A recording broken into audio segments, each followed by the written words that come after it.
On va poursuivre cette matinée avec un moment plus spécifiquement centré sur les archives. Donc je me présente, je suis Maxence Sabran, élève conservateur des archives, et je serai assisté dans la modération de ce moment-là avec mes collègues Olga Ponchet à ma gauche et Marie Minaret, que vous verrez dans très peu de temps. Et donc on va poursuivre sur ce moment qui, sans vouloir mettre la pression à notre panel d'intervenants et intervenantes, est un peu, en tout cas à mon sens, un morceau de bravoure de ces échanges professionnels, à savoir un moment de réflexion sur ce que sont les archives LGBTQIA+, évidemment, car dans le domaine des archives, les communautés queer ont, dès les années 80, pour conserver et administrer leur mémoire et leurs archives, mis en place des actions qui sont communautaires et qui se poursuivent encore aujourd'hui.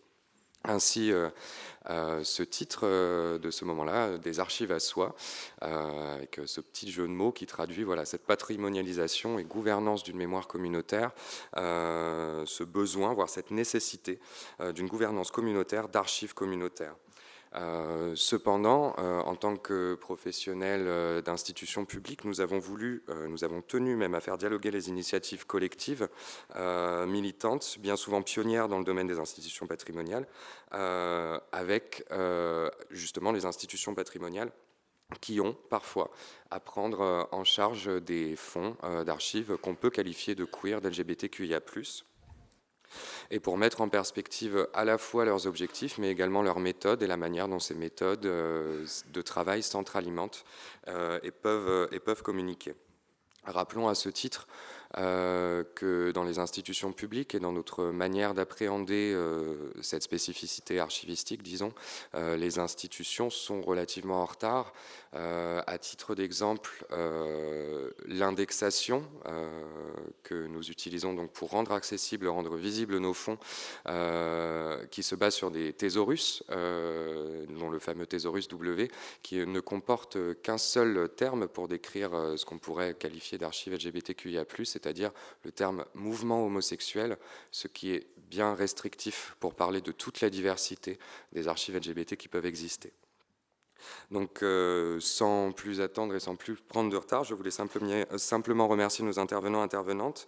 Tout d'abord Delphine Guédra de la Bibliothèque municipale de Lyon, Faustine Besançon et Doris Varichon qui interviendront juste après des archives recherche et culture lesbienne, et Renaud Chantraine, Léo Labarre et Morgane Vanuin du collectif Archives LGBTQI+, Paris-Île-de-France. Et je vais laisser pour l'instant la parole à Olga, qui va introduire la première intervention. Alors effectivement, comme Maxence l'a dit, donc Delphine Guédra, vous êtes actuellement en poste à la Bibliothèque municipale de Lyon, après être passée par le RISE à Villeurbanne, et vous êtes responsable du service Action culturelle et exposition, donc un service qui produit et met en œuvre des expositions, des conférences, concerts, visites, etc. Et aujourd'hui, vous allez nous parler plus précisément d'un fonds, celui de Michel Chomara, et de l'exposition des 30 ans de l'entrée du fonds qui a eu lieu en 2022. Alors, première question déjà, pouvez-vous nous présenter le contexte de l'entrée de ce fonds, nous parler de son contenu et aussi de son ampleur ? Merci de votre invitation pour parler de ce beau projet qu'on a fait en 2022. Moi, je vais parler donc à la fois du fonds. Je vais le présenter, même si c'est pas mon domaine de spécialité. Moi, je suis plutôt dans la partie muséographie et exposition, et je vais parler de la façon dont on l'a mis en valeur, puisque quand on parle d'archives, on parle de documents qui sont parfois pas faciles à exposer.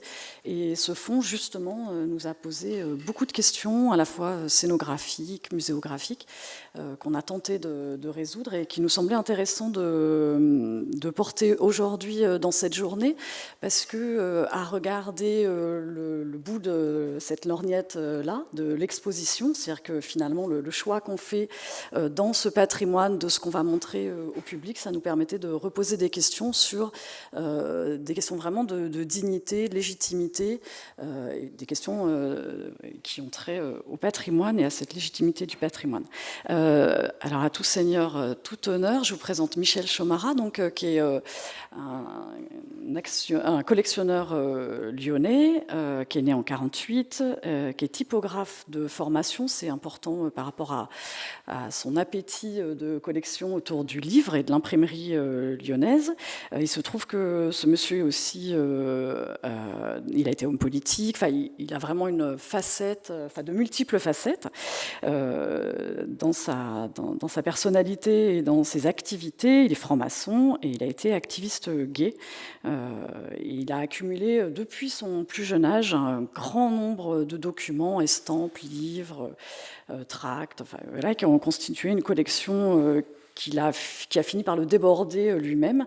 Et en 92, donc il y a un peu plus de 30 ans maintenant, il a déposé à la Bibliothèque de Lyon, donc c'est un dépôt à usage du public. Il est toujours propriétaire de sa collection, juridiquement. Il a déposé une partie de sa collection et il a continué à l'enrichir dans nos murs, donc jusqu'à atteindre aujourd'hui une collection qui fait plus de 100 000 documents et 1,5 km linéaire. Ça parlera aux archivistes. En termes de volume, donc c'est énorme, évidemment. Et quand il a déposé son fonds, c'était seulement 20 000 documents. Donc en 30 ans, on voit bien que la collection s'enrichit, devient presque tentaculaire par rapport à nos capacités, même nous, d'accueil et de cotation, puisque la moitié aujourd'hui seulement est cotée et cataloguée.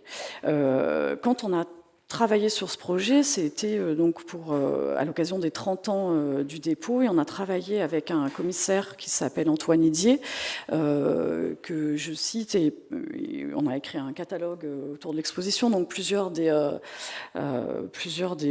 choses que je présenterai ce matin sont plutôt liées à la réflexion qu'Antoine Idier a apportée à notre projet, et je lui rends hommage aussi parce que justement il a vraiment contribué à analyser en quoi ce fonds était vraiment atypique par rapport à nos collections, mais en même temps dans une lignée qui venait justement questionner notre propre patrimoine, bibliothèque, en creux et en miroir, je dirais presque. Donc je cite Antoine, quand il décrit le fonds, il décrit comme en accroissement constant, à l'écart des processus habituels d'acquisition, au fil des intérêts renouvelés, des passions et des amitiés de son fondateur. La collection qu'il a réunie forme un des premiers fonds d'archives LGBTQI+, en France, portant sur l'histoire et les cultures des minorités sexuelles, le seul dans une institution publique. Plus généralement, le fonds est traversé par les questions de l'illégitimité et de la marginalité, principalement depuis le XIXe siècle.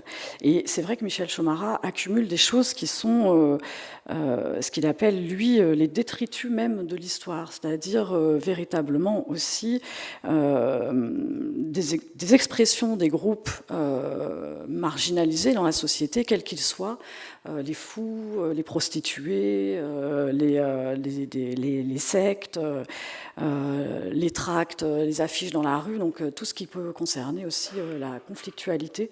Et c'est en ça que, justement, il est complètement complémentaire à ce qu'on va garder, nous, qui va être une archive pour un patrimoine bibliothèque, un patrimoine de l'écrit, quand même de l'écrit j'allais dire plutôt des classes dominantes, qui même, je dirais, a une conscience de classe suffisante pour s'auto-archiver ou pour produire de l'écrit.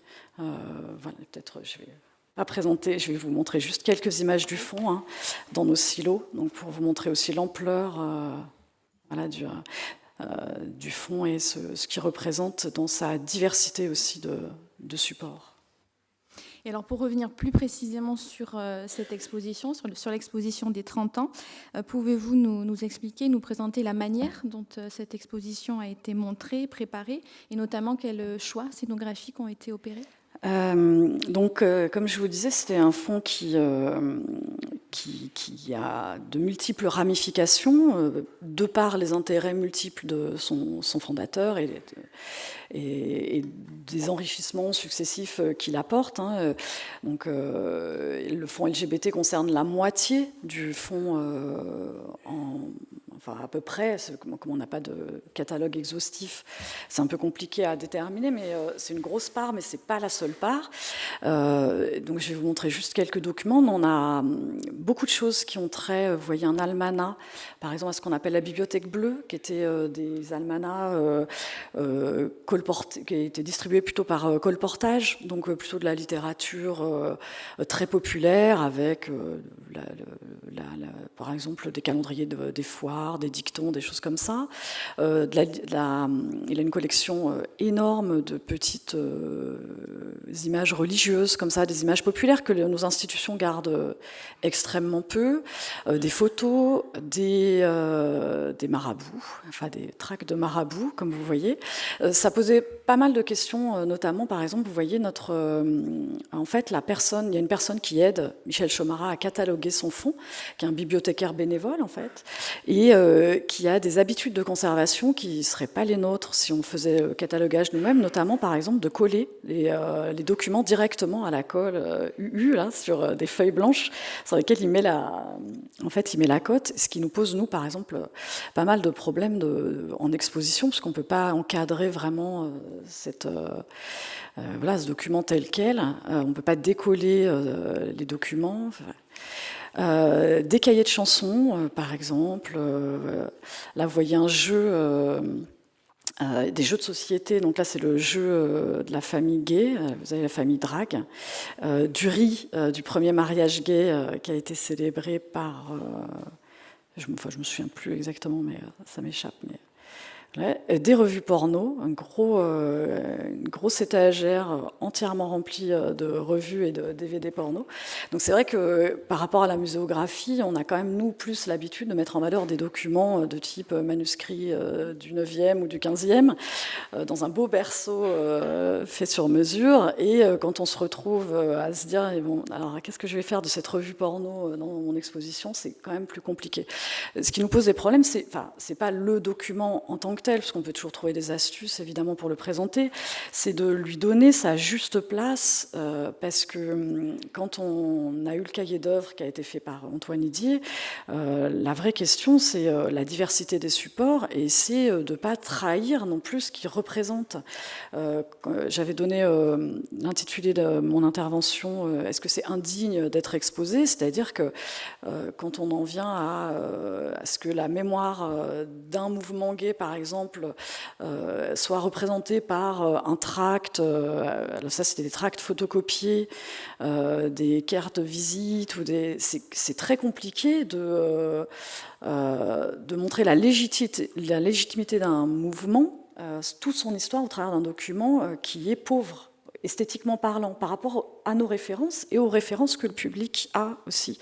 Et du coup, on a beaucoup travaillé pour ne pas introduire de contresens, à la fois pour ne pas sacraliser quelque chose qui est ordinaire, en l'encadrant avec une Marie-Louise, des bords en biseau, qui dénatureraient le document en lui donnant plus d'importance qu'il n'en a, mais en même temps en lui donnant aussi quand même toute l'importance qu'il a, parce qu'il est quand même précieux, c'est une trace. Donc nous, on a choisi, alors ça c'est des affiches que Michel décolle du mur, par exemple.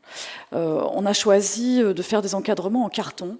Par exemple, on a beaucoup travaillé sur le carton, parce qu'il nous semblait que cette notion justement d'éphémère, cette notion d'impermanence, elle pouvait se manifester comme ça, au travers d'un matériau qui est un matériau très ordinaire, mais en même temps qu'on a travaillé, comme vous le voyez, dans l'encadrement avec du carton ondulé, de façon à lui redonner quand même une esthétique de type scénographique en jouant sur les marges. L'expo s'appelait Dans les marges et elle traitait des marges. Et aussi avec des encadrements très simples qui étaient incrustés dans les cloisons directement. Voilà. Alors, vous avez fait référence à l'accroissement du fonds, donc qui continue en fait de s'accroître encore aujourd'hui et qui fait forcément appel à la notion d'archive vivante. Mais ce fonds, donc archive vivante, mais également objet patrimonial, est-ce qu'il y a un paradoxe entre les deux? Alors, je ne sais pas si il y a un paradoxe forcément entre le côté vivant des archives et le côté patrimonial, parce que ça sous-entendrait que le côté patrimonial soit figé, c'est-à-dire qu'à un moment on est mis dans un dépôt et qu'on n'y touche plus, alors que finalement, rien que le fait de faire une sélection fait qu'on revisite le fond en permanence. ou le fait que des gens, par exemple, viennent voir ce fonds, le consulter, et de plus en plus, et que ce fonds soit aujourd'hui un des premiers fonds français dans une institution publique sur ces questions-là, soit reconnu comme tel, et de plus en plus aussi à l'international, fait que il est vivant par lui-même. Enfin, en tout cas, on peut pas, on peut pas avoir une lecture unique de ce patrimoine. Alors, en plus, il a la particularité d'être en accroissement constant, donc ça fait que il bouge aussi avec les questions d'actualité. C'est-à-dire que, par exemple, Michel Chomara a beaucoup collectionné des choses sur l'homosexualité masculine, en premier lieu, mais par intérêt et par activisme dans, j'allais dire, son domaine d'activisme.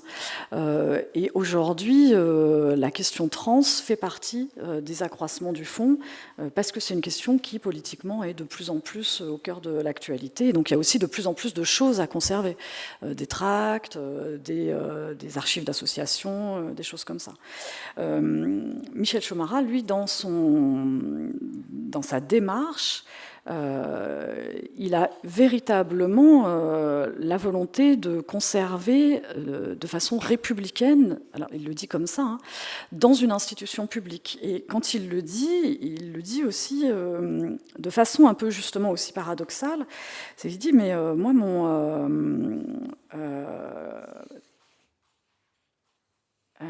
pardon, excusez-moi, je recherche là justement la citation dans laquelle en fait, il rejette le communautarisme. Il le dit souvent, les gays et les lesbiennes ne doivent pas encourager le communautarisme, et c'est normal qu'on soit, nous, dans une institution publique. Et en même temps, c'est aussi représentatif de communautés.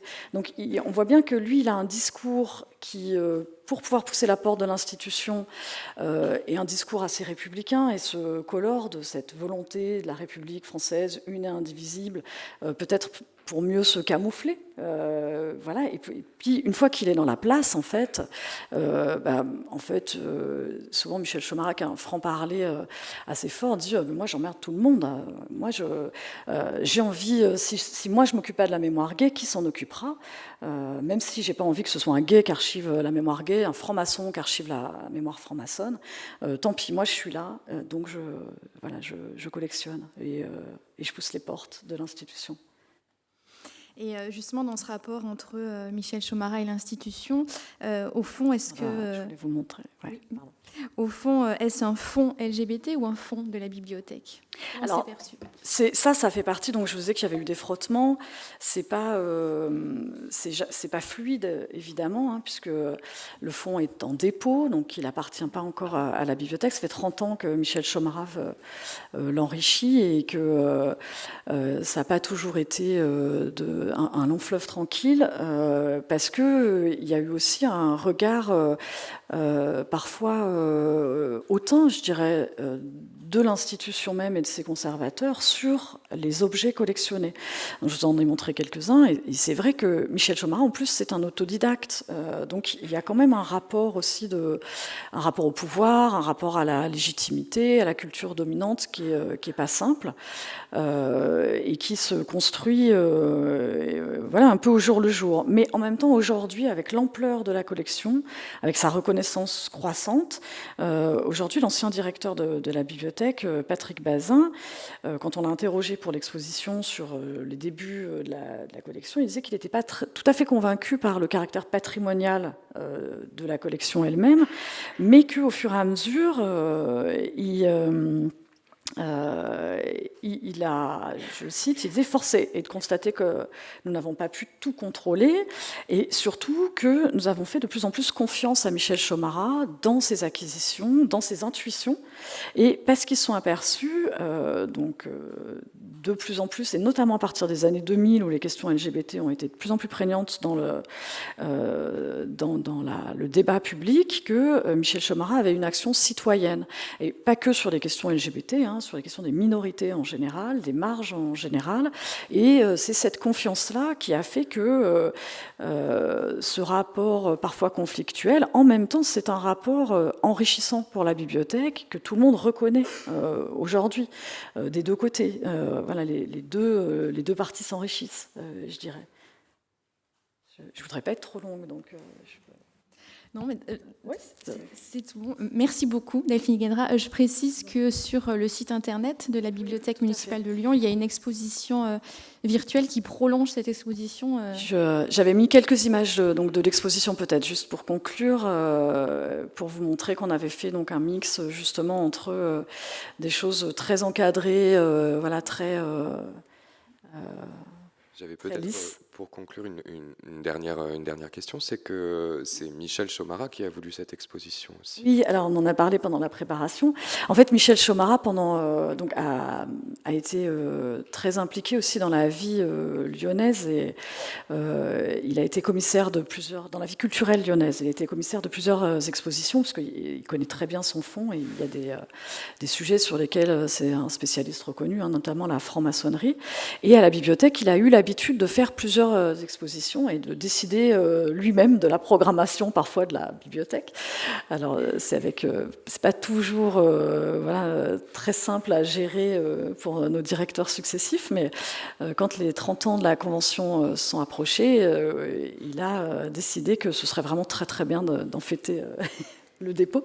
Et la chance, entre guillemets, qu'on a eue, c'est que là, Michel a eu l'intelligence aussi de ne pas être jugé parti et de se sentir un peu trop impliqué dans sa propre collection pour avoir le recul nécessaire pour faire cette exposition. Et il nous a recommandé Antoine Idier, qui lui a pu véritablement donner de l'ampleur à cette réflexion de qu'est-ce que cette collection en marge de la bibliothèque montrait aussi de la bibliothèque. Et c'était quand même ça aussi qui était intéressant. C'était pas juste de fêter les 30 ans d'une collection, c'était de montrer comment se constitue ce processus de patrimonialisation, parfois aussi par défaut, donc y compris, comme vous le voyez, dans la programmation des expositions, mais par défaut et voilà, et contre l'institution, mais j'ai envie de dire tout contre, quoi.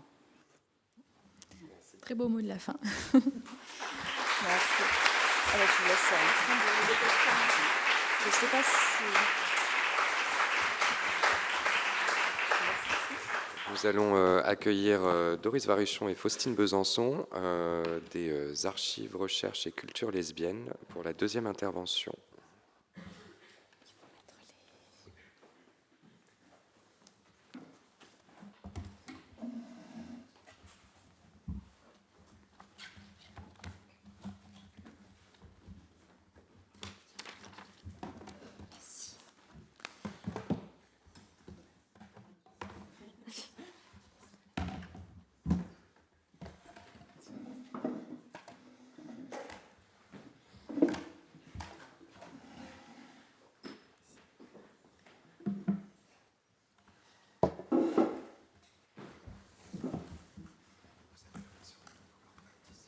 Comment ? Parfait.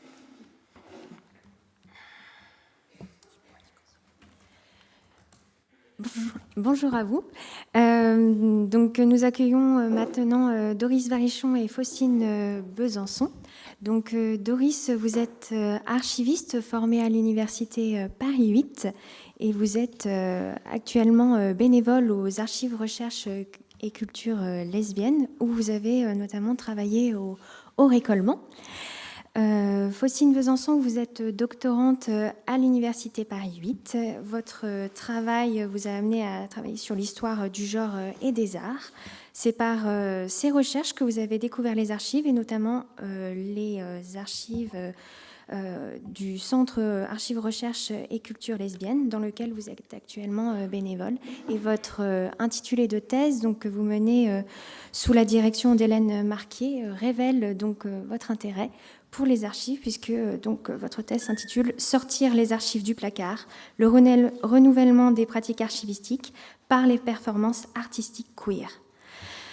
Pour situer un petit peu donc, les ARCL, donc, en fait, l'association est née de la convergence des mouvements féministes et lesbiens des années 1980, d'un besoin également, celui de disposer d'un lieu pour conserver les documents des associations, des groupes, des journaux au niveau international et transmettre l'histoire du mouvement féministe et lesbien. Actuellement, et ce depuis 1997, donc le siège de l'association et les archives se trouvent dans le 12e arrondissement de Paris. On y trouve les fonds d'archives de militantes, des archives iconographiques, une grande typologie, une grande diversité de supports, à l'image de ce que sont les fonds d'archives des archives publiques, puisque vous collectez également aujourd'hui des archives électroniques.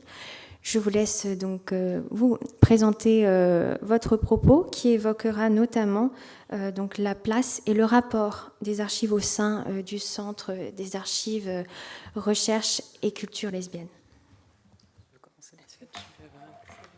Je veux bien La petite télécommande. Oui. Tout à fait. Alors, avant de commencer, nous tenions à préciser que notre posture est celle d'une construction de savoir critique qui, dans la recherche, ont notamment montré la nécessité de situer le contexte à partir duquel nous produisons des savoirs. Dans ce sens, il nous semble important de rappeler aujourd'hui que cela fait 206 jours que le peuple palestinien vit ce que la Cour internationale de justice a qualifié de risque de génocide en février dernier, et que l'attaque de Rafah, zone annoncée comme sûre au début des opérations militaires, est imminente. En tant qu'universitaires et archivistes, nous dénonçons la destruction des universités, l'annihilation du patrimoine et des archives faisant partie intégrante d'une démarche de génocide. En tant que personnes queer, nous nous opposons à l'instrumentalisation des luttes féministes et LGBTQIA+, pour légitimer ces actions.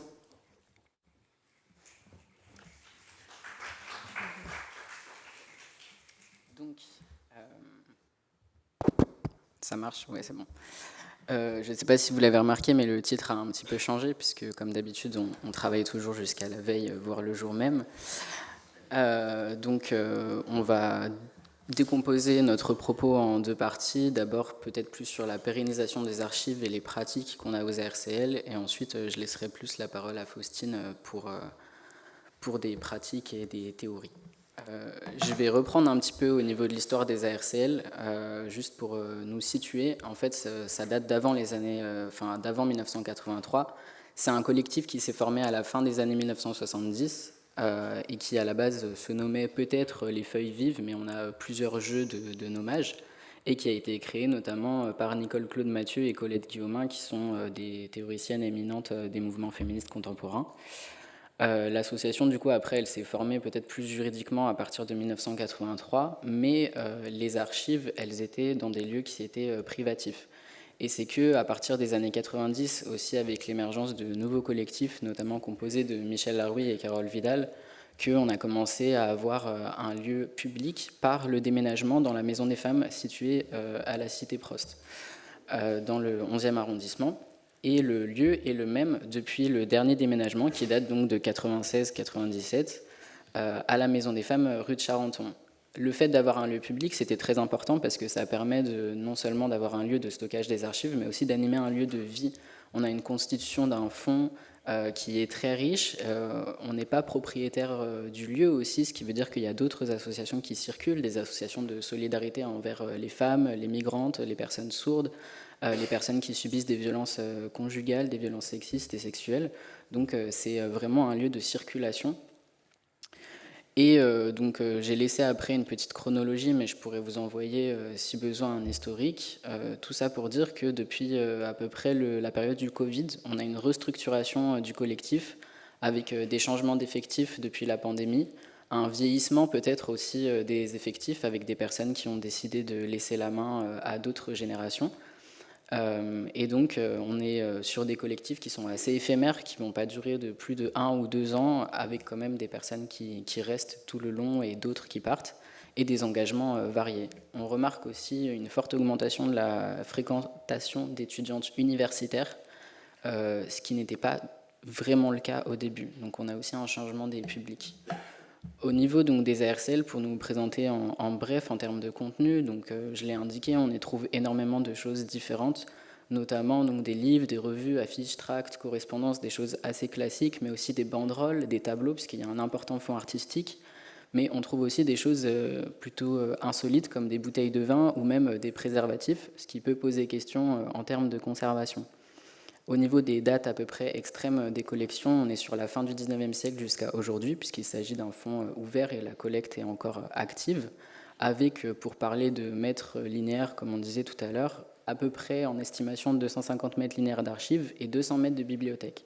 Donc on a quand même une collection qui est extrêmement volumineuse, ce qui pose aussi des questions de gestion. Et on a fait un petit bilan sur l'année 2023 pour voir un peu où en était notre activité. On a eu plus de 200 visiteurs-visiteuses, sachant qu'un visiteur-visiteuse peut revenir 50 fois, donc ça ne représente pas le nombre réel de la fréquentation. Plus de 1000 heures de bénévolat, 6 expositions, 30 entretiens, je pense, vus à la baisse, et 5 conférences. Donc on est en fait sur une association qui n'est pas forcément très connue, mais qui est très active, malgré un effectif assez réduit. Donc, de quoi je vais parler dans la pérennisation de nos archives, peut-être d'un point de vue archivistique, de récollement, de contractualisation et de conservation, mais je ne veux pas que ça vous mène en erreur. Les ARCL, c'est aussi un lieu de vie, ce n'est pas juste un centre d'archives. Donc, d'abord, je vais parler du récollement. Pourquoi un récollement aux ARCL? Pour les peut-être personnes qui ne savent pas trop ce que c'est, le récollement, à la base, c'est plutôt une exigence pour les institutions culturelles et patrimoniales. On va, au travers d'un outil, représenter l'ensemble d'une collection, déjà dans l'espace, c'est-à-dire qu'on va numéroter les espaces, numéroter les unités d'archives, mais aussi dans une forme de description sommaire. On ne va pas faire un inventaire pièce à pièce, on va plutôt représenter globalement la constitution d'un fonds, et on peut y apporter des informations comme les dates des archives, l'état de conservation, la date d'élimination si jamais on souhaite éliminer, etc. Donc nous, on ne l'utilise pas forcément de façon toujours très classique. La première chose que je me suis dite quand j'ai voulu faire un récollement aux ARCL, c'était pour avoir une vision d'ensemble sur les collections, puisqu'en réalité, la difficulté qui est exprimée, c'est qu'on a beaucoup d'inventaires qui ont été faits par des personnes différentes, avec des méthodes différentes, mais on n'a pas vraiment de données générales sur la constitution des fonds. Ça nous permet aussi de diagnostiquer l'état des collections, puisqu'on a des petites cases, je vous ai mis une capture d'écran aussi sur l'état des archives et des conditionnements, donc ce qui protège nos archives, et donc prévoir des actions de conservation. Et un autre point important, de faire peser la charge de l'information sur un outil plutôt que sur des militantes, puisqu'en réalité, je le disais, le collectif, il peut vieillir, il peut changer, il peut se fatiguer aussi, et donc toujours faire peser la charge de la mémoire de où sont les choses dans le lieu, c'est quelque chose qui peut être assez délicat quand on sait que les personnes qui ont le plus de mémoire sur la composition des collections vieillissent et se fatiguent. Donc l'idée, c'est que les nouvelles bénévoles et militantes soient autonomes aussi via cet outil et puissent renseigner les personnes plus directement. On va aussi inclure la perspective de la provenance que j'ai décomposée en 2 cases, ce qui n'est pas forcément toujours le cas. On a la case producteur-productrice et la case donateur-donatrice, puisque la personne qui a amassé les collections par son activité n'est pas forcément celle qui, in fine, va donner les documents. Par exemple, tout à l'heure, on parlait du cas d'une personne qui décède. Il est possible que ce soit ses ayants droit, ses amis, son amante, sa femme, qui donnent les archives au final. Et donc le récollement, il a commencé en gros en septembre 2023 et j'espère qu'il sera fini en septembre 2024 si je mets un gros coup de collier cet été avec Faustine. Donc on parle de récollement, mais il faut quand même se rappeler que on est sur des pratiques qui à la base sont communautaires, n'en déplaise à Michel Chomara, et donc on est sur un outil qui est pas toujours adapté. Et notamment au niveau de la description archivistique, les personnes qui ont subi des cours d'analyse archivistique le savent, c'est quelque chose qui est très codifié aujourd'hui et ça ne correspond pas forcément à la façon qu'un militant ou une militante a de décrire des archives. Donc il s'agit peut-être d'assouplir un peu les règles quand on veut faire du récollement en communauté. Moi, ce que j'ai vu aussi, c'est que le récollement et de façon générale l'application d'un outil institutionnel aux archives, ça peut amener à avoir une perception un peu froide des archives, à savoir que par exemple, si pendant mon travail, on va dire quotidien, je fais 39 heures par semaine de préparation de versement à mon travail, quand j'arrive aux ARCL, il faut que je me rappelle que je suis peut-être sur un autre type d'archives et que j'y réinstille une dimension peut-être un peu plus sensible. Et ça m'amène aussi à avoir un sentiment peut-être de moindre légitimité, parfois ce qui peut paraître contradictoire, parce que j'ai l'impression parfois d'appliquer un regard trop professionnel sur les archives. Et comme je disais, donc j'essaye de me rappeler de pourquoi j'aime ces archives, de pourquoi est-ce que je suis ici, des vies que ça représente. Et parfois ça demande un petit moment de transition. J'ai aussi des positions qui sont simultanées. J'ai à la fois une position qui est militante et queer, à la fois une position de recherche, puisque j'ai aussi un master recherche et je fais de la recherche en histoire lesbienne, et une position d'archiviste. Donc je ne vais pas forcément toujours avoir les mêmes regards, ou en tout cas je vais avoir des regards simultanés sur des archives, et l'idée c'est de réussir à les conjuguer de façon équilibrée. Et il faut aussi savoir que c'est pas parce que j'ai un titre d'archiviste et que j'ai fait un master que mes pratiques sont toujours pertinentes aux ARCL. Et donc on va avoir des discussions en collectif où par exemple je vais proposer quelque chose et ça va plaire, mais je peux aussi proposer quelque chose qui déplaît fondamentalement et on va essayer d'adapter les propositions en fonction des différents vécus, des différentes postures et des différentes perspectives. Et du coup, il faut aussi apprendre à lâcher prise un petit peu, ce qui peut être parfois difficile parce qu'on se dit mais ça, on m'a appris, c'est super important. Et en fait, non, c'est pas très important. Ça permet aussi de faire une sorte de formation interne. J'ai mis une petite capture là du guide de récollement que j'ai commencé à rédiger. Donc l'idée, c'est de transmettre une méthode aussi qui permette plus tard l'autodétermination et le travail des personnes en communauté, même si je ne suis pas là ou plus là. Et donc j'essaye de transmettre ce savoir. Donc actuellement on fait surtout du récollement avec Faustine pour des raisons pratiques et de présence hebdomadaire ensemble, mais j'aimerais étendre l'apprentissage de cet outil à d'autres espaces.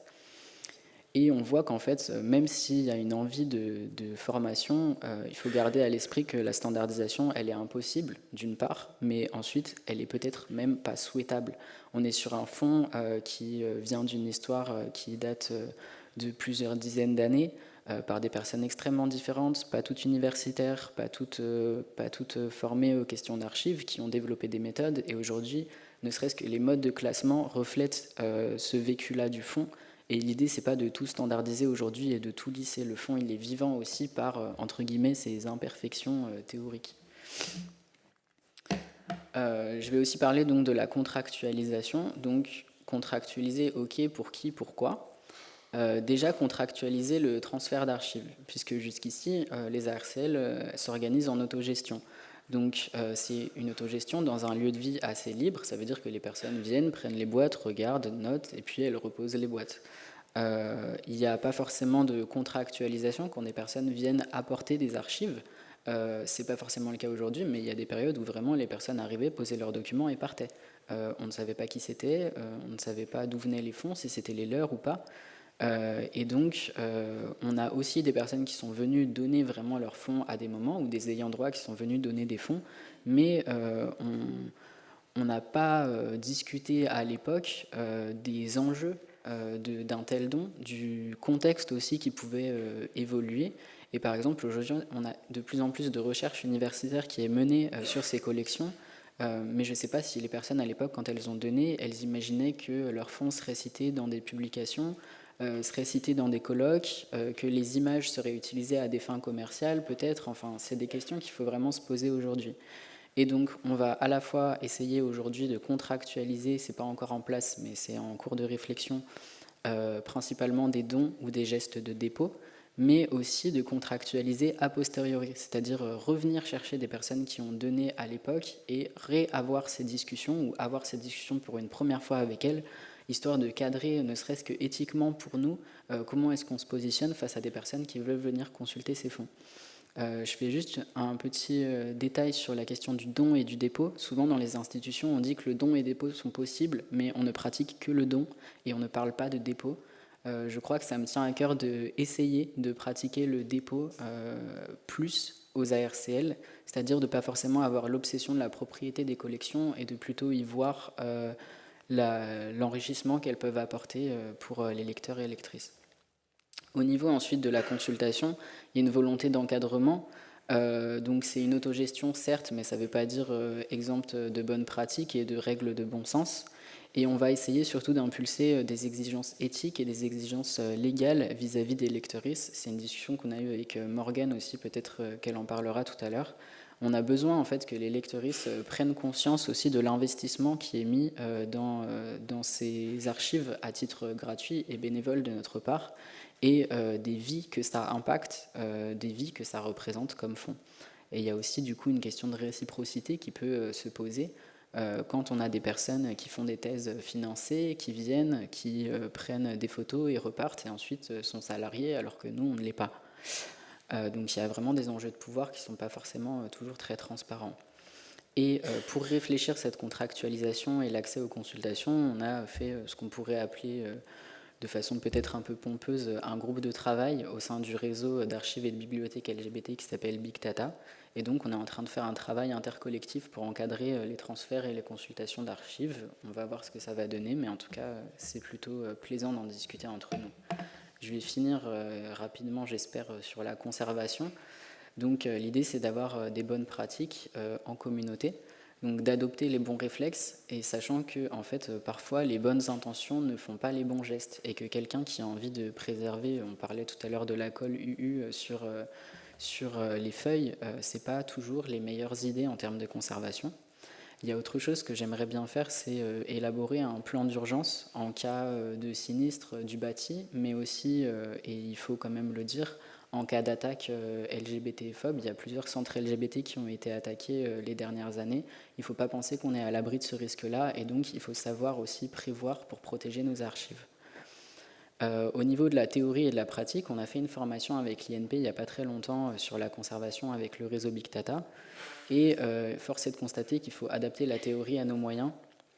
Et je parle autant de moyens financiers que de moyens humains, on n'est pas forcément beaucoup, et de moyens techniques, on n'a pas forcément beaucoup de place, enfin, c'est des questions qui se posent, et donc il va falloir prioriser stratégiquement nos actions de conservation pour pouvoir faire quelque chose d'efficace et qui ait du sens. Et par la conservation, il y a quelque chose qui me tient particulièrement à cœur, c'est la question de la transmission communautaire. Donc on va essayer de faire des formations collectives. On a fait la première formation dépoussiérage il y a quelques semaines. Et donc on va réunir des personnes qui font partie du collectif ou qui souhaitent venir et leur proposer de nous aider à dépoussiérer nos collections. Ça va aussi dans une démarche d'autodétermination, puisque si on sait prendre soin des archives des autres, on sait aussi prendre soin des siennes, ça sensibilise aux gestes, et c'est aussi un moment de partage, autant de partage de techniques, mais aussi d'histoire, de mémoire, de vie. Si on est devant une banderole, ça va amener à parler de la banderole, mais ça va aussi faire revivre des manifestations que certaines personnes ont vécues, et donc ça va être un super moment de partage, et au final, donc, tout simplement, faire vivre nos archives. Donc pour moi, c'est quand même très important. D'ailleurs, on va faire peut-être une action banderole conservation cet été, si jamais vous êtes disponible. Je souhaite faire juste peut-être une petite transition et un clin d'œil à l'INP. Quand on a fait la formation à l'INP, une des personnes formatrices que j'ai beaucoup aimée par ailleurs a parlé des fanzines, puisque l'autre personne ne savait pas ce que c'était, et a dit « les fanzines, c'est un genre de BD imprimé sur du mauvais papier ». En termes de conservation, on peut difficilement lui donner tort. C'est effectivement du mauvais papier parce que les queers n'ont pas d'argent.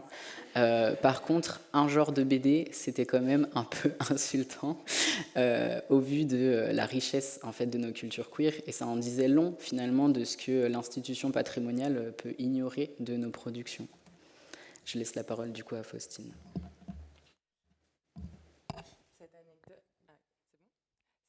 Pour moi, souligne aussi la notion du coup d'expertise communautaire et de savoir situer que j'ai évoqué précédemment. Et ça résonne pour moi avec la question du renouvellement des pratiques d'archives qui sont expérimentées au sein des archives lesbiennes. En tant que doctorante en études de genre et danse, j'explore ce croisement des enjeux militants en les mettant en regard avec des pratiques d'archives dans la performance pour penser comment on peut créer des nouveaux modèles d'archives performatives, vivants et affectés. Je vais donc maintenant m'intéresser aux moyens par lesquels les ARCL pensent des pratiques d'archives lesbiennes que l'institution ne peut pas toujours prendre en charge. Penser des pratiques d'archives lesbiennes, c'est d'abord se poser la question de l'accessibilité aux archives. Une des missions principales des ARCL, c'est de donner accès aux lesbiennes à leurs archives et donc à leur mémoire. Et ça passe par des permanences hebdomadaires durant lesquelles les visiteuses et chercheuses sont accueillies par les militantes bénévoles. Cet accompagnement se traduit par un temps d'échange, puis une visite de l'ensemble des archives pour leur faire découvrir la variété des fonds, leur ouvrir potentiellement de nouvelles perspectives de recherche et aussi pour par la suite les autonomiser dans leur recherche. Doris donc, a évoqué le nombre de 200 visiteuses et je rajouterai de 83 chercheuses qui ont été accompagnées et je souligne encore une fois que c'est un nombre assez considérable au vu de la taille de l'association. Au cœur de la philosophie des archives lesbiennes se trouve donc la nécessité de créer un espace accueillant et hospitalier pour les lesbiennes qui viennent les consulter pour construire une réelle inclusivité dans l'accès à ces savoirs.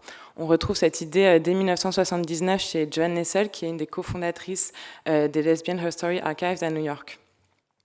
Assez concrètement, l'accueil aux archives lesbiennes ne ressemble en rien à l'accès aux archives institutionnelles qu'on peut retrouver par exemple dans les descriptions faites par Ardette Farge dans Le goût de l'archive. Il n'y a pas besoin de présenter de justificatif pour avoir accès aux archives, pas besoin de passer par des bureaux administratifs, pas besoin plus généralement de maîtriser des codes universitaires ou institutionnels qui constituent des obstacles discriminants pour accéder aux archives. Aux ARCL, un simple mail suffit à nous rencontrer. L'accessibilité se traduit aussi par cette autonomie dans l'exploration des fonds. Une fois que l'espace a été présenté, chacune peut librement sortir un carton, l'ouvrir, l'explorer, consulter les archives, le reposer, ce qui donne une certaine liberté dans l'accès à ces archives. Pour moi, ces aspects sont d'autant plus importants que les publics qui s'intéressent à nos fonds sont essentiellement des lesbiennes ou personnes queer qui, de fait, sont confrontées à de plus nombreuses discriminations dans les espaces publics et institutionnels, qui tendent par conséquent à les exclure de ces espaces. L'installation des archives lesbiennes au sein de la Maison des femmes qu'on voit ici et que tu as mentionné n'est donc pas un hasard à cet égard, puisque les lesbiennes ont la spécificité d'être victimes d'une double discrimination, à la fois homophobe et sexiste. Cette double discrimination mène à ce qu'on peut appeler une double invisibilisation. Quand des savoirs ou représentations sont produits sur les personnes LGBT, les lesbiennes et les personnes trans sont souvent les plus grandes oubliées de l'histoire. Il faut garder une nuance à cet égard, puisque les archives illustrent les personnes qui les ont produites. Donc les archives lesbiennes reproduisent elles-mêmes d'autres formes de discrimination, et la problématique de l'inclusivité justement des personnes trans ou encore des personnes non blanches demeure un enjeu aux archives lesbiennes. Cette notion d'accessibilité repose sur un élément qui est apparemment évident mais qui est essentiel, qui est que les fonds des archives lesbiennes sont caractérisés par la collecte de tout objet en lien avec des personnes lesbiennes. Quand on sait d'une part que le terme lesbienne n'apparaît jamais dans les dispositifs d'indexation institutionnelle et d'autant plus que les discours hétéronormatifs tendent par différents procédés à invisibiliser ou réhétérosexualité des figures lesbiennes passées, on peut imaginer que le fait de savoir qu'aux ARCL, tout matériau est relatif à une histoire des vies ou des cultures lesbiennes constitue une véritable réparation du manque produit par la violence archivale. Produire des fonds lesbiens, ça passe également par la collecte de fonds d'archives intimes et ou sexuelles qui ne seraient pas toujours confiés aux institutions et qui sont pourtant essentielles pour construire une mémoire lesbienne. De plus, la constitution de ces fonds lesbiens passe par le rassemblement en un même lieu de différents objets atypiques. Doris en a déjà fait la liste. Dans les institutions patrimoniales, ces objets ont tendance à être répartis selon une division entre bibliothèques, musées et centres d'archives, quand ils ne sont pas tout simplement détruits. Et selon moi, non seulement l'accès à une mémoire lesbienne nécessite que ces différents matériaux soient rassemblés dans l'idée d'avoir une approche sensible de ce passé, mais surtout, selon moi, éclater un fonds entre différents lieux, ce serait éclater en morceaux les traces de la vie de la personne ayant constitué, et ainsi perdre non seulement l'intégrité des archives rassemblées, mais par extension, l'intégrité de la volonté mémorielle exercée par cette personne. Pour penser ça, il y a Vinciane Després, qui est une philosophe qui, dans son ouvrage « Au bonheur des morts », analyse les modes de relations entre les morts et les vivants, et je pense qu'une partie de ces analyses sont pertinentes pour penser les relations entre les vivants et les archives. Et elle analyse notamment dans un chapitre le travail des anthropologues judiciaires qui reconstituent des corps comme moyen de redonner une identité aux morts, mais surtout de reconstruire une vie et de donner une existence présente et future à un mort. Elle conclut, c'est l'incontournable condition pour une histoire à continuer, to remember. Éclater un fonds, ce serait donc quelque part démembrer la mémoire transmise par sa productrice. Cette préservation du geste mémoriel exercé par les lesbiennes qui déposent leurs fonds aux archives, le plus souvent de leur vivant d'ailleurs, est d'autant plus importante qu'en tant que personne lesbienne, ce geste de mémoire est un choix politique. Il s'agit de laisser les traces de sa vie à ses proches, aux personnes qui ont pris soin de nous, de notre vivant, en leur faisant confiance pour continuer à prendre soin de nous à travers nos archives. Il s'agit de refuser l'invisibilisation et l'effacement pour montrer aux générations futures que des existences lesbiennes ont existé et peuvent perdurer.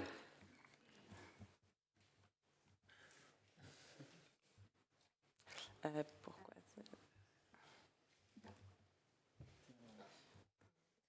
Super. C'est pas grave, je vais pas continuer sans. Cette transmission intergénérationnelle construite par ce geste donc, de faire archive impose de repenser le temps de l'archive de manière non straight. La notion de temporalité straight a été pensée notamment par Jack Halberstam pour montrer que notre rapport au temps est encadré par des normes, notamment hétérosexuelles, qui se traduisent par une pensée du temps historique au prisme de la notion de génération et de reproduction au sein de structures familiales hétérosexuelles. On sait par exemple que le Code du patrimoine, qui régit l'accès aux archives publiques, définit différents délais d'accès aux archives et généralement plusieurs années doivent s'être écoulées après la mort du producteur du fonds pour que ces archives soient consultables. Ces lois sont donc basées sur cette approche du temps straight, au prisme des générations et des filiations hétérosexuelles, qui ne correspondent pas aux temporalités queer propres aux archives LGBT. Face à l'effacement systématique de nos histoires sur le temps long, plus récemment à la disparition de milliers de personnes pendant l'épidémie du sida, avoir accès à nos archives dans des délais courts relève d'un besoin mémoriel essentiel pour les personnes LGBT. De plus, les obstacles légaux d'accès à la filiation biologique pour les lesbiennes les ont menées à reconstruire d'autres formes de filiation. Parce que les lesbiennes n'ont que rarement de descendance biologique directe pour prendre en charge leur héritage, le tissage de filiation affective et choisie est essentiel dans la transmission de mémoire. Ces filiations, elles non plus, ne correspondent pas à des temporalités straight, parce que la mémoire n'est pas transmise uniquement de manière descendante, mais se diffuse par une constellation de relations intergénérationnelles, parfois plus horizontales, en créant une communauté mémorielle lesbienne. Enfin, ces filiations se construisent notamment par des transmissions orales trop souvent oubliées dans le traitement institutionnel des archives, qui sont très importantes au sein des archives lesbiennes. Aux archives lesbiennes, on n'est jamais seul, comme le disait Doris, face à son carton. Au contraire, les archives deviennent le support de discussions qui sont au cœur du travail de mémoire.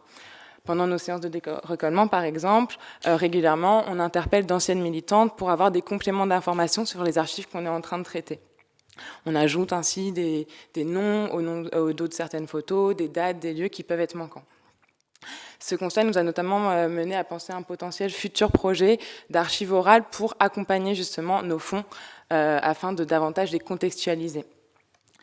Récemment, je suis par exemple tombée sur une archive qui mentionnait Jill Johnston, qui est une critique et performeuse lesbienne que je connais grâce à mes études en danse et au travail de Pauline Neboulba.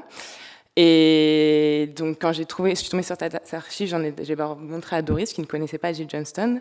Donc, je lui ai expliqué qui elle était, comment je la connaissais, comment c'était un peu fou pour moi de la rencontrer ici, et pourtant pas si surprenant. Et ensuite, j'ai envoyé un message à Pauline Neboulba, qui m'a dit qu'elle était elle-même étonnée parce qu'elle n'avait pas connaissance de traduction des textes de Jill Johnston en France jusqu'à présent.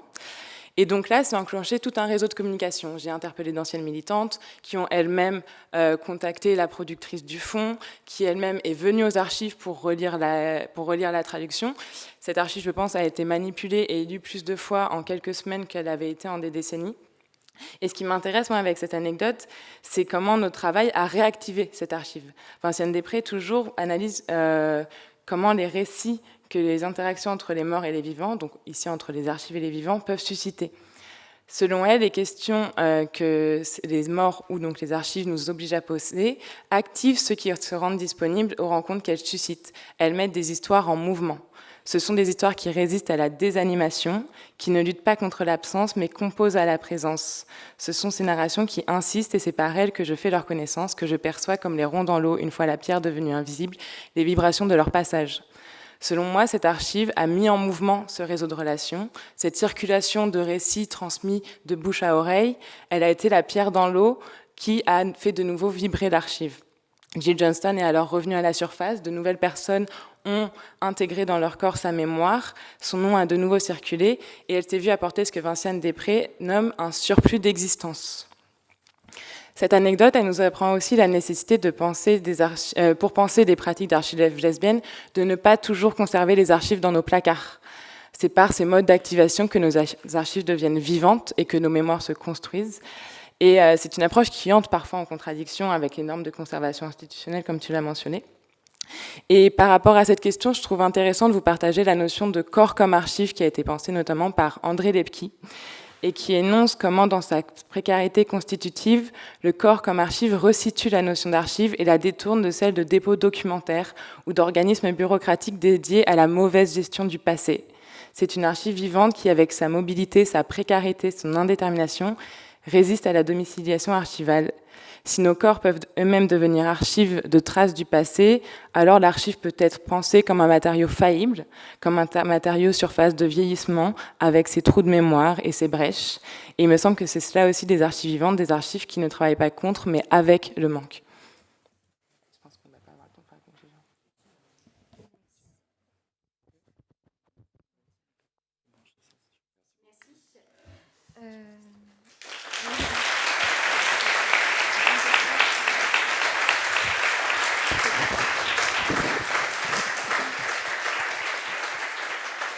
Je voulais juste me permettre de poser une question parce que le temps file.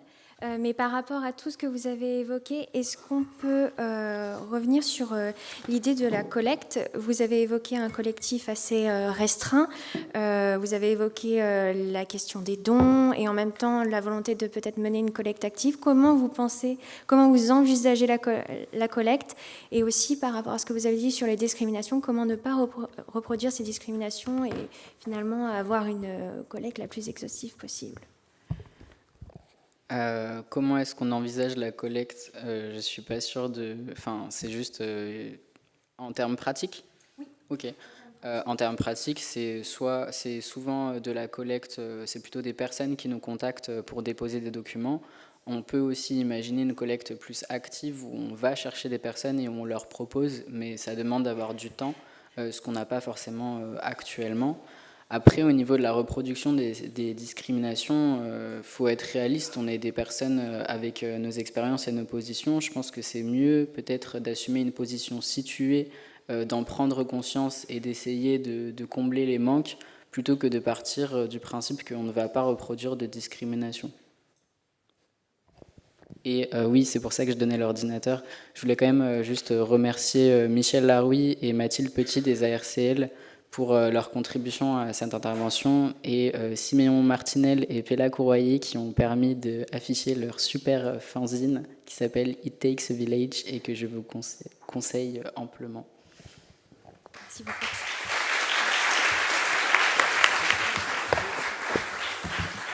Merci beaucoup. Merci beaucoup. Alors, sans perdre plus de temps, on va maintenant accueillir le collectif Archives LGBTQI+, de Paris. Je vais essayer de réparer le PowerPoint aussi, parce que ça va commencer à devenir problématique. Ah bah, si c'est bon. Okay.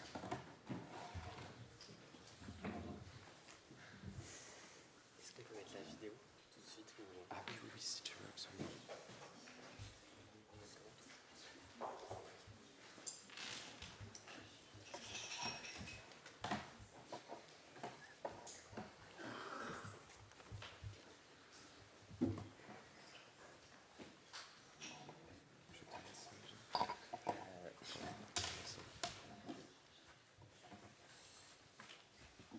Sur l'intranet.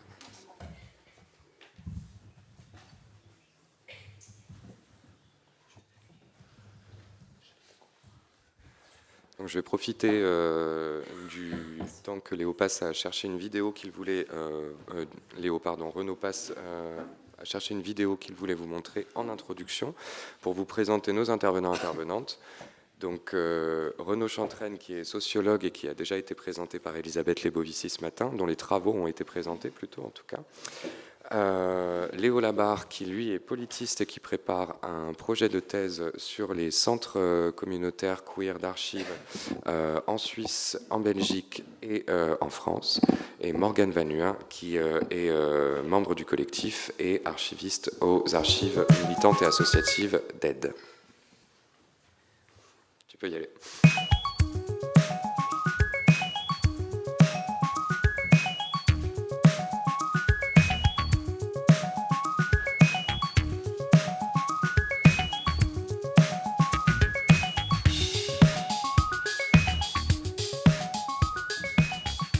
Because nobody others collects these stories. and these histories, these forms of cultures, of subcultures. There's a very famous quote we hear in the German feminist movement: older persons who do not recognize about their memory of the remembrance of their activism, they will be forgotten. For LGBTQ people, it's important that their narratives are documented because we've always been here. And for people of colour in the LGBT community as well, it's especially important that we are part of that narrative. That our contribution and the work that we've done politically and socially has not been left out. Well, it's important because it cuts in both directions. It works in both directions because it encourages people out there with all sorts of interesting individual projects, oral history projects, collecting ephemera, and so on, to get involved with the archive, to deposit things and look after things, because if those things are lost, and they're very easily lost, history is silenced. And I'm really aware that, particularly in the UK, we're very famous for having an extremely hostile, transphobic press. And so this hyper-aggressive media runs with the spectacularization of trans lives. They speak over trans experiences and for trans people in very cliched or aggressive ways that are simplistic and ill-informed. My aim with doing this as a grassroots project was that we would be able to, is there really such a word as authenticity? It is the word that I have in my language to use, but there might be better ways one day of saying it. But I was trying to get an authentic trans voice attached to the objects. I think it's very important for activists or new movements to know their own history. And on the other side, I'm political, and I find it very important to protect the material that we produce now. The museum was founded because, like, the mainstream museum didn't do the work. They just forget it, or it was not important. It's very similar to, like, the situation of female artists within art museums, or like also other marginalized groups. And because they didn't do it, they decided, oh yeah, we will found a museum, nothing less, which I find quite, because it's a bit like overestimating everything. But no, it isn't a museum. You have just to be a bit utopian. We are not only an archive, I want to add, we are also a library, and we are a meeting point. And this is a very important point for us, because we don't want to be only a closed box, or maybe a box with a slice in it where you put maybe the material and then it's closed. So we want to have the contact to our communities, even if it's difficult. Any community group should be empowered to look after their own archives and have responsibility for it, because actually, again, what the archive gets through that involvement is more and more information. People come and comment on it. They will remember things that they were involved with. So it is very much living history. It's very much lived experience. It can't do anything but benefit the archive.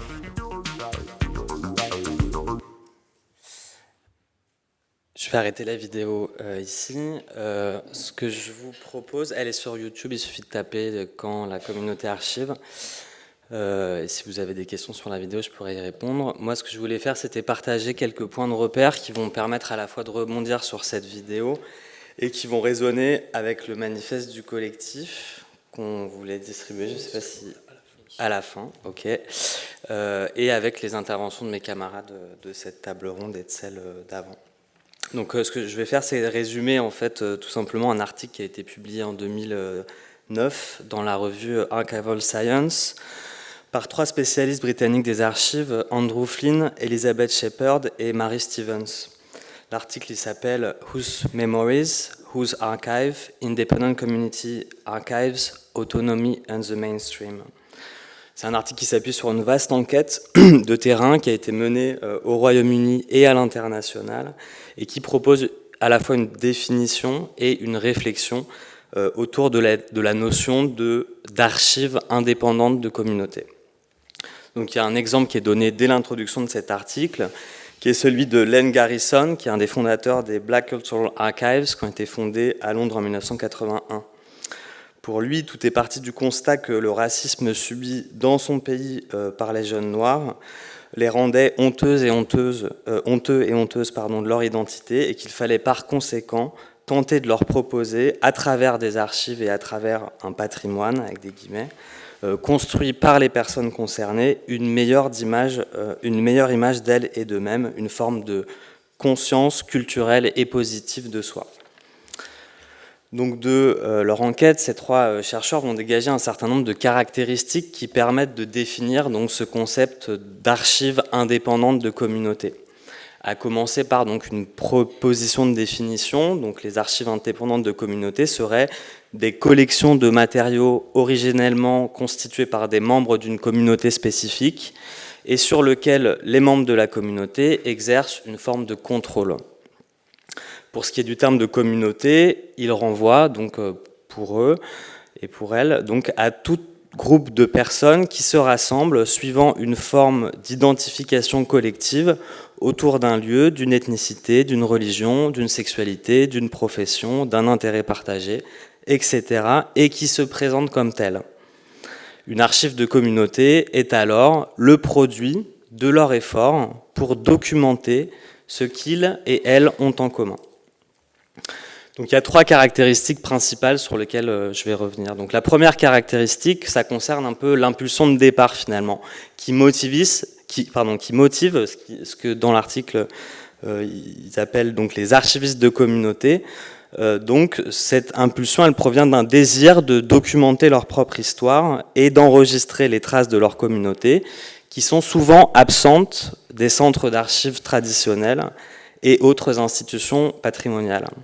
Souvent absentes, mais pas toujours, car certains musées ou centres d'archives publics conservent bien des matériaux en rapport avec différentes minorités, notamment ethniques, religieuses ou sexuelles, mais il s'agit historiquement d'une construction en creux, d'un regard porté par le pouvoir sur les sujets minoritaires objectivés, la trace de l'exercice d'un contrôle ou d'une contrainte contre des corps.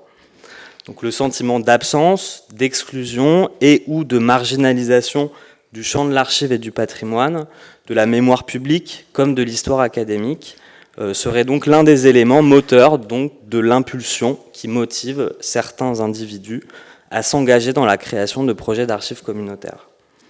Donc je vais passer à la deuxième caractéristique, dont on a un peu parlé tout à l'heure avec les ARCL. Donc les collections qui sont constituées par les archives de communauté incluent des matériaux qui sont créés ou accumulés et qui comportent souvent des objets, des livres, des éphéméras, ce qu'on appelle des éphéméras, des textiles, donc vêtements, banderoles, des témoignages oraux, aussi bien que des documents au sens plus traditionnel, des photographies ou des matériaux audiovisuels. Autrement dit, les personnes qui constituent ces collections se soucient assez peu, parce qu'elles les considèrent comme artificielles et limitantes, des normes de répartition institutionnelle. Donc toutes ces choses qui sont rassemblées sont appelées des archives, ou peuvent être appelées des archives. Chaque topic peut donner lieu à une approche spécifique abordée par un ou plusieurs individus en fonction de leur propre trajectoire, des conditions matérielles, des convictions, des désirs de chacun et chacune. Le résultat de ce processus, il peut apparaître à plusieurs niveaux comme hybride. Toutes sortes de choses peuvent être rassemblées et cette hybridité des supports, elle va entraîner avec elle une hybridité de l'organisation des lieux et de la qualification de ces projets qui peuvent sembler, à l'œil extérieur et à juste titre, un peu comme un musée, un peu comme une bibliothèque, un peu comme un centre d'archives, et plus exactement le tout à la fois. Et c'est bien ce qu'on entend dans la vidéo, vous avez vu les qualificatifs, donc centre d'archives et bibliothèque, musée, etc. Mais en fait, c'est tout ça à la fois. Le troisième et dernier point concerne le rapport entre ces organismes communautaires et les institutions patrimoniales, appelées dans l'article mainstream. Donc 3 grandes orientations sont distinguées. Donc le premier scénario, c'est le transfert complet, exhaustif des archives à l'institution. Ce choix s'apparente pour les 3 auteurs au souhait par la communauté en question d'insérer leurs histoires, leurs perspectives, voire leur expertise dans le patrimoine dominant, qui dit mainstream heritage. En cherchant finalement à combler les vides, cette logique renvoie certainement à une forme de désir de meilleure reconnaissance symbolique de la place de leur communauté dans la société. Donc, deuxième scénario, c'est les structures qui décident de maintenir une forme d'indépendance et d'autonomie.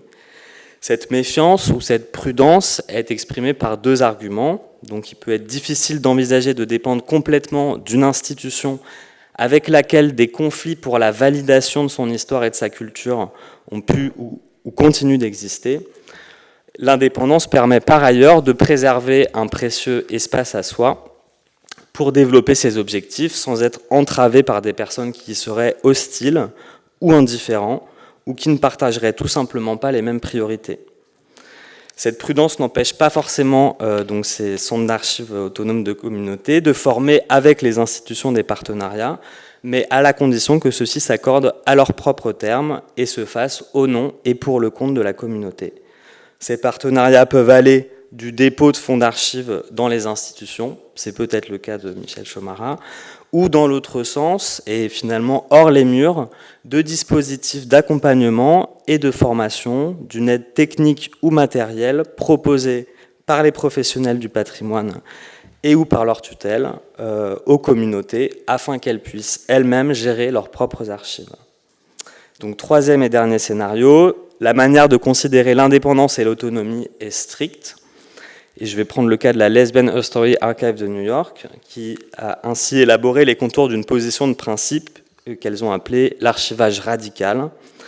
Pour elles, si les archives doivent bien être ouvertes à toutes et à tous et refléter la plus grande diversité possible d'expériences lesbiennes, les documents doivent être abrités sous le même toit que la communauté, les techniques d'archivage être transmises d'une génération de lesbiennes à la suivante, afin de casser l'élitisme des archives traditionnelles, et les financements doivent prioritairement être cherchés au sein des communautés que l'archive représente, plutôt auprès du gouvernement ou des institutions financières dominantes. Donc là, l'autonomie recherchée est ici complète. Donc je vais finir en disant que l'existence sur le terrain finalement de ces 3 options, qui pourraient schématiquement se résumer par les termes d'intégration, de partenariat ou d'autonomie, a le mérite de faire réfléchir dans le champ du patrimoine sur les questions d'autorité, de représentation et de propriété culturelle. Elle illustre également une forme de tension qui traverse ces différentes démarches. Est-ce qu'il s'agit de combler les collections des archives institutionnelles et plus largement des institutions culturelles, celles-là même qui sont justement critiquées pour les manques et les absences qu'elles ont instituées activement ou passivement, ou est-ce qu'il s'agit de faire autrement, d'inventer autre chose, un activisme de l'archive au service du renforcement culturel de la communauté, indépendamment des efforts éventuels des professionnels du patrimoine et autres décideurs publics. Merci, merci Renaud. Moi, ce que je vais vous proposer, c'est une espèce de retour d'expérience assez rapide, assez synthétique. Renaud vient de parler justement des différents schémas qu'on peut trouver du rapport entre les organismes communautaires, producteurs d'archives, centres d'archives et les institutions. Il a évoqué les questions de tension. Tout à l'heure, j'ai entendu le concept de patrimonialisation. Moi, ce que je vous propose, c'est peut-être un retour d'expérience plus concret en tant qu'archiviste, une confrontation entre ces concepts et ma pratique archivistique professionnelle. Donc effectivement, comme le disait Maxence tout à l'heure, j'ai une formation d'archiviste, j'ai d'autres formations auparavant, mais voilà, c'est ma principale actuellement. Je suis salarié chez AID, que vous connaissez certainement, c'est la plus grande association de lutte contre le VIH-Sida en France et en Europe. Je suis également bénévole au collectif Archives LGBTQI+, de Paris. pour débuter cette histoire de tension, quand j'ai pris mon poste chez Aide, assez rapidement, j'ai été contacté justement par Renaud, qui faisait un travail de recherche sur les archives du VIH-Sida, et qui m'a questionné assez longuement sur les dépôts que Aide a pratiqués aux archives nationales. C'était une confrontation assez intéressante. J'en suis sortie, pour être honnête avec Renaud, en colère en fait. C'est-à-dire que Renaud m'a mis un peu le nez dans mes contradictions, c'est-à-dire que j'avais un discours sur la valorisation, la transmission, l'ouverture, alors que dans les faits, les quelques dépôts que Aide a fait aux archives nationales, pour citer cet exemple très concret, c'est 3-4 chercheurs par an. C'est consultation finalement très limitée, qui est en plus limitée à des publics très académiques. Et moi, j'étais là, en tant qu'archiviste de Aide, confronté à cette problématique-là. Je cherchais des solutions pour sortir un petit peu de ce schéma et pour essayer peut-être de rendre les archives plus accessibles, ou en tout cas repenser ma pratique. Donc peut-être pas la révolutionner, parce que j'ai pas cette ambition-là, mais en tout cas essayer de la réformer, la repenser de manière très concrète, trouver des solutions pour pratiquer un peu autrement l'archivistique. Assez rapidement, on a mis en place chez Aide une espèce d'exposition dans le cadre du 1er décembre, parce que chaque année, 1er décembre, c'est la journée mondiale de lutte contre le VIH-Sida. C'était en 2022, on a fait une espèce de petite exposition, alors très éphémère, qui n'avait pas énormément d'ambition ni de prétention, mais qui avait la particularité d'être coparticipative dans la mesure où j'étais la seule archiviste, la seule professionnelle. Les autres personnes qui ont travaillé avec moi étaient des militants de Aide. Donc c'est-à-dire qu'il y a une confrontation avec la matière archivistique pour essayer de réfléchir à qu'est-ce qu'on a envie de transmettre, qu'est-ce qu'on a envie de montrer aux autres, comment on sélectionne les documents, qu'est-ce qu'une archive, qu'est-ce que n'est pas une archive, quelles sont éventuellement les conditions de conservation qui feraient qu'on va éviter de montrer tel document, ou alors les problèmes de communicabilité potentielle, etc. Donc ça a très bien marché. Encore maintenant, on me parle encore de cette fameuse exposition qui a été faite il y a bientôt 2 ans. Ça a eu des répercussions sur... actuellement, chez Aide, on a 40 ans. Il y a eu tout un travail de mise en place d'outils pour les militants, et cette exposition m'a notamment aidé à avoir une espèce de force de plaidoyer, d'apporter un plaidoyer pour mettre en place ces outils. Par la suite, j'ai rencontré le collectif, j'ai accepté de mettre en place des ateliers d'archives. Donc ici, vous avez quelques illustrations. L'idée, c'était, de mon point de vue, de faire une espèce de confrontation entre la réalité de l'archive, la matière archivistique et les discours militants, de voir qu'est-ce qu'on peut essayer d'en tirer finalement. Quels sont, on parlait de tension, mais voilà, une fois qu'on a cette confrontation, qu'est-ce qui surgit, quelles sont les éventuelles solutions.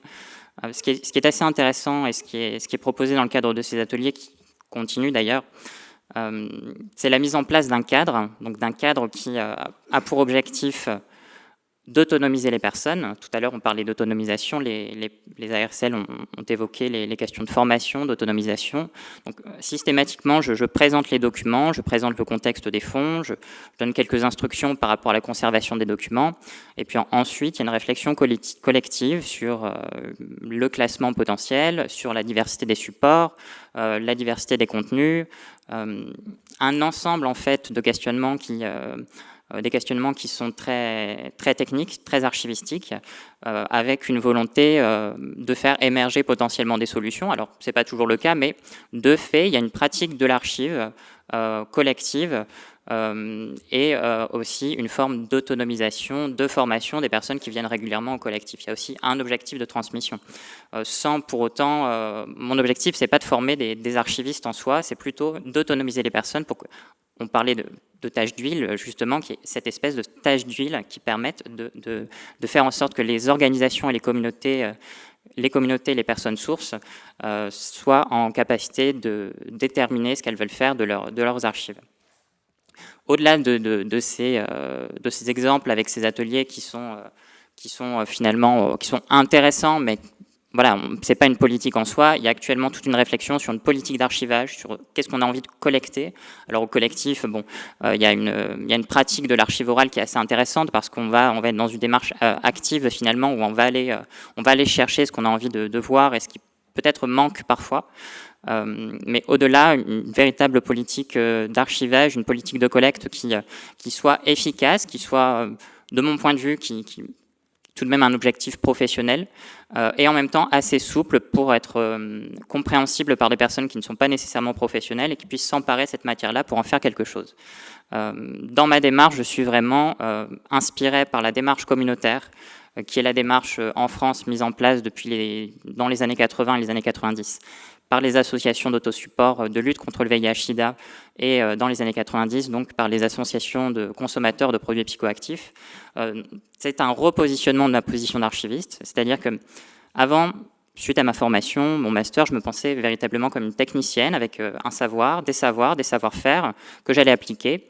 Maintenant, je me confronte aux matières et je suis davantage dans, j'essaie de m'adapter, de trouver des solutions qui correspondent à des terrains qui de fait ne sont pas ce qu'on trouve dans les services publics d'archives, parce qu'on est des archives privées gérées par des organismes privés, donc on a peut-être aussi davantage de liberté en termes de possibilités d'imaginer de nouvelles façons d'archiver. Donc ça aussi c'est intéressant.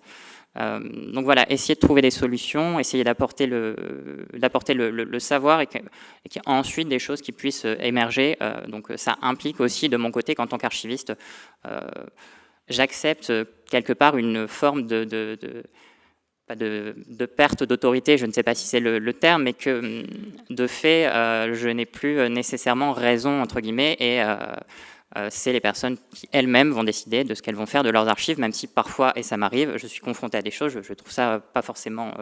voilà, ça peut me choquer en tant qu'archiviste, mais bon, voilà, c'est pas mes archives, c'est comme ça, il y a une autodétermination, et c'est ça qui est important et qui est intéressant. Donc voilà, c'est quelque chose qui me tient à cœur, et vraiment une adaptation de la démarche communautaire aux réalités de l'archivistique LGBT, avec des résultats assez intéressants, des potentialités aussi d'accéder à des fonds, accéder à des personnes qui de fait ne vont pas dans les services publics d'archives. Donc ça, je le vois au collectif notamment. La plupart des gens qui viennent au collectif n'ont jamais mis les pieds dans des services publics d'archives. Donc on atteint d'autres publics, et au-delà du collectif, je fréquente aussi des associations, des choses plus ou moins organisées, où la présence d'une archiviste permet de faire naître quelque part une espèce de conscience archivistique qui va permettre l'autonomisation des personnes et des organisations. Je laisse la parole à Léo. Merci, moi je prends la suite de Morgane. Bonjour à toutes et à tous. En préambule, je voudrais préciser d'où je parle. Je ne viens pas d'un parcours dans l'archivistique ou la conservation du patrimoine, mais plutôt de la recherche en sciences politiques et de l'action culturelle dans l'espace public. Et dans ce parcours, j'ai croisé l'action du collectif Archives LGBTQI+, Paris-Île-de-France à l'occasion de mon précédent travail de recherche qui questionnait la mémoire des luttes contre l'épidémie de VIH-Sida dans l'espace public parisien, notamment à partir de la perspective tracée par l'ouvrage d'Elisabeth Lebovici, « Ce que le sida m'a fait », mais aussi en questionnant l'inauguration de la plaque officialisant le baptême d'une place des combattantes du VIH-Sida à côté du métro Saint-Paul. C'est une recherche que j'avais réalisée comme prolongement en fait, d'une enquête ethnographique sur l'émergence de la scène drague de Lille, où j'étais auparavant étudiant, et qui m'avait amené à interpréter cette émergence à l'aune d'un renouveau du militantisme populaire et queer. Et cherchant à m'engager à mon tour, j'ai adhéré au collectif en avril 2023, suite à une rencontre dans nos locaux actuels, rencontre qui était animée par Isabelle Salem-Diego Santis, à l'invitation du collectif. Moi, j'étais moi-même à ce moment-là chargé de projets culturels pour une petite association de quartier à Montreuil en décrépitude, et je n'avais pas encore décidé de me lancer dans un projet de thèse que je développe depuis maintenant 6 mois au carrefour de ces différents axes. J'ai finalement choisi de m'intéresser, non pas encore une fois à l'archivistique en tant que telle, mais aux archives comme vecteur de mobilisation et de conscientisation politique et culturelle, et d'étendre cette approche au terrain de Bruxelles, Genève et Paris. Et à mes yeux, effectivement, c'est pas un hasard si cet engagement personnel dans le collectif débute, comme pour d'autres nouveaux et nouvelles arrivants, avec l'ouverture d'un espace spécifique dans les locaux de Césure, un tiers-lieu culturel transitoire qui est impulsé par la frontière plateau urbain et animé par l'association Yes We Camp, où nous avons tenu l'Assemblée générale un peu refondatrice, on peut dire ça, des archives en janvier l'année dernière. Il me semble effectivement que l'expérience du collectif montre comment cet enjeu de la construction d'un lieu cristallise aujourd'hui la mobilisation militante communautaire.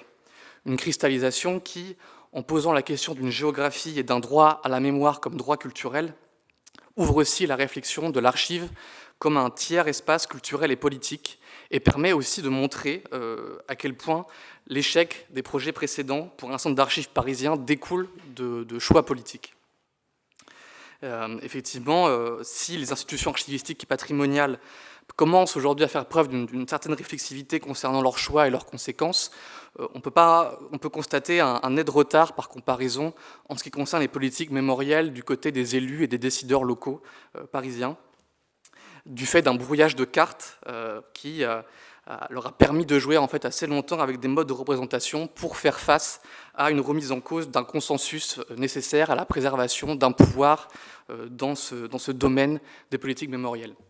On a bien vu, et l'exemple de l'inauguration de la plaque montre qu'on est toujours dans le registre finalement d'un devoir de mémoire qui cherche à faire émerger en fait un registre de vérité, d'amnistie historique, mais qui pousse en fait à des réflexes de collection permanente de réaction à des grands enjeux contemporains très décontextualisés et qui vont diluer en fait les positions sur une forme de marché mémoriel, on pourrait parler. Et de ce que je commence à voir, en fait, il me semble que la grande force du collectif parisien, notamment par le refus de l'appel à projet qui avait été lancé par la mairie concernant la gestion du futur centre d'archives, c'est d'avoir en fait échappé à cette forme de nécropolitique qui produit en fait une dépolitisation paradoxale de la mémoire et d'avoir conservé cette conviction de l'importance de faire advenir un lieu communautaire dans lequel introduire un désir relationnel alors qu'il y a un lien social communautaire qui a tendance à se dérober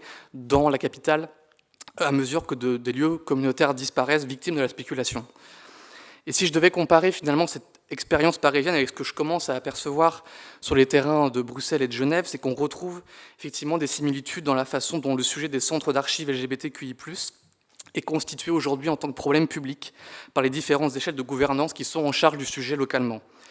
Dans ce passage, quelque part, du mouvement au projet, qui est en rapport, on peut penser, avec la professionnalisation du monde associatif, on voit se dessiner des transformations de l'action publique, notamment dans les leviers que sont les politiques culturelles, événementielles et l'urbanisme, avec leurs conséquences finalement en termes de gestion de la diversité et de gentrification socio-spatiale.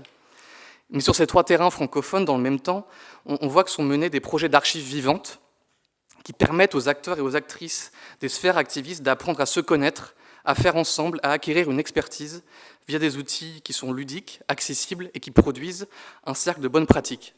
Et en retour, leurs engagements, nos engagements dans ces projets peuvent permettre de générer des opportunités qui reconfigurent les différents espaces où nous circulons, qui dépassent ainsi une certaine précarité intrinsèque au mode projet. Des parcours de vie vont apparaître alors dans lesquels le soin apporté à la transmission orale intergénérationnelle devient finalement l'enjeu principal d'un modèle pérenne d'archives. Ce qui fait qu'au-delà de la question d'un récit hétérotopique des lieux de la formation d'archives comme masse critique interdisciplinaire, qui vient troubler finalement les repères entre logique mémorielle et pratique créative, ces projets, nos projets, constitués à l'aune d'une histoire des idées et d'une culture visuelle queer, deviennent le lieu d'un travail de l'image. Un travail de l'image qui correspond à un tournant archivistique qui est aussi engagé par d'autres mouvements sociaux contemporains concernés par les usages politiques du passé, notamment, je pense, au cinquantenaire des fameuses années 68. Et un travail de l'image qui ne cherche pas à trier les bons et les mauvais détails afin de réparer ce qui ne peut plus l'être, mais qui met en œuvre des circulations qui permettent alors, pour citer Jacques Rancière, un nouveau partage du sensible qui dépasse les conceptions fonctionnalistes et utilitaristes de l'action publique comme de la recherche universitaire. Ainsi donc, porté par une pression communautaire qui se reconstruit progressivement autour d'éléments sociologiques, géographiques, politiques, le rôle de notre collectif s'affirme chaque jour davantage comme un véritable espace public oppositionnel. En tissant des liens entre les enjeux de la politique et de la mémoire par une forme d'art des archives, le futur lieu d'archives LGBTQI+ parisien, à l'instar d'autres lieux existants ou en construction, pourra constituer, on l'espère, un nouvel espace de connaissance, un espace où la pensée et l'image se travaillent et nous travaillent par une expérience sensible du réel, convoquant des événements passés, présents et à venir, renouant alors avec un espoir profondément révolutionnaire, comme on l'exprime aussi dans ce manifeste de l'archive vivante, où on exprime notre désir d'archives autonomes, vivantes, plurielles, hybrides, érotiques même. Et pour moi, c'est les mots-clés d'une stratégie qui ne va pas délaisser ce qui fait peur, ce qui fait souffrir ou ce qui rebute, et qui va faire aussi de notre lieu d'archive un lieu de soins, et ainsi d'affirmer que nos mémoires ne sont définitivement pas condamnées aux enfers de la Bibliothèque nationale. Je vous remercie.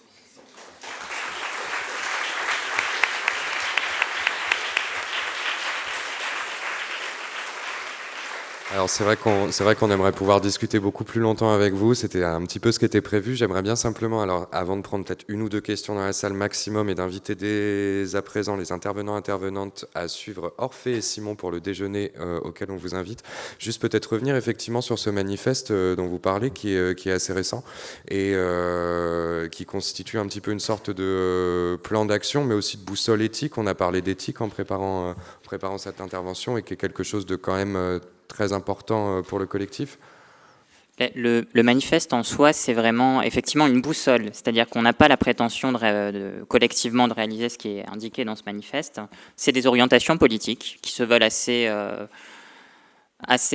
pertinentes tout en étant souples, parce que de fait, il y a un travail de réalisation technique à faire derrière qui est pas évident. Donc on n'a pas... voilà, on sait qu'il faudra des années pour que ça se réalise. Donc voilà, c'est vraiment l'aspect politique se manifeste, et avec la rédaction en ce moment de la politique d'archivage, on est plus sur la concrétisation technique pour apporter les processus qui permettent de faire fonctionner, on l'espère, ces envies et cette aspiration politique. Merci beaucoup. Je ne sais pas s'il y a peut-être une, deux questions dans la salle, pas plus malheureusement, je suis désolé. Ça donne le micro, on s'est mal organisé, si c'est bon. Bonjour Emmanuel, je suis artiste et doctorant. Je veux juste rebondir sur une dernière phrase qu'a dit Léo, qui m'a intrigué. Tu parlais d'une pratique érotique des archives, donc ça m'a un peu titillé, et je voulais en savoir plus. Et pour ça, je pense qu'il faudra venir à l'exposition qu'on prépare actuellement au Palais de Tokyo, où on va notamment présenter, si je ne m'abuse, les godes de Guillaume Dustan. Donc on tease un petit peu pour les amateurs, mais c'est vrai qu'il y a cette idée d'avoir quelque chose effectivement, d'une mémoire construite autour d'une histoire aussi de la sexualité, enfin, la politique de la sexualité, et voir comment est-ce que ça nous permet d'infuser et de forcer un peu aussi des portes qui sont encore vraiment trop fermées aussi pour nos mémoires. Voilà, c'est un peu le... C'est vrai que par rapport à cette exposition, il y avait vraiment un objectif de sensibilité au pluriel, avec certaines choses que les publics pourront toucher. Alors on a fait attention, on n'a pas mis des archives ultra précieuses, etc. Voilà. Quand même, on est attentif aux notions de conservation, mais effectivement, il y a une notion de sensibilité, d'érotisme, de sexualité dans le cadre de cette exposition. Mais voilà, des choses qui pourront être touchées, feuilletées, regardées. Une manière de pratiquer les archives aussi dans un cadre un peu spécifique. S'il y a peut-être encore une question aussi pour les ARCL ou pour Delphine Guédra, n'hésitez pas. Très bien, on va conclure cette première demi... Ah, il y avait une question, excusez-moi. Non, pardon, ce n'était pas une question. Pascal Livaud, je suis conservateur du patrimoine. Et par rapport aux trois options qui étaient présentées notamment par Renaud, celle de l'organisation autonome, celle du partenariat et celle de l'absorption. Évidemment que c'est celle du milieu qui me conviendrait le mieux. Et je pense aussi que c'est celle qui est le plus à même de stimuler ou de renforcer des processus de collectage, de patrimonialisation. Et c'est dans ce dialogue, me semble-t-il, à condition évidemment que de part et d'autre, il y ait une vraie volonté de compréhension des usages des communautés et des institutions que l'on pourra avancer et vraiment faire en sorte que, dans un futur proche, notre patrimoine reflète enfin la réalité de notre société dans sa diversité.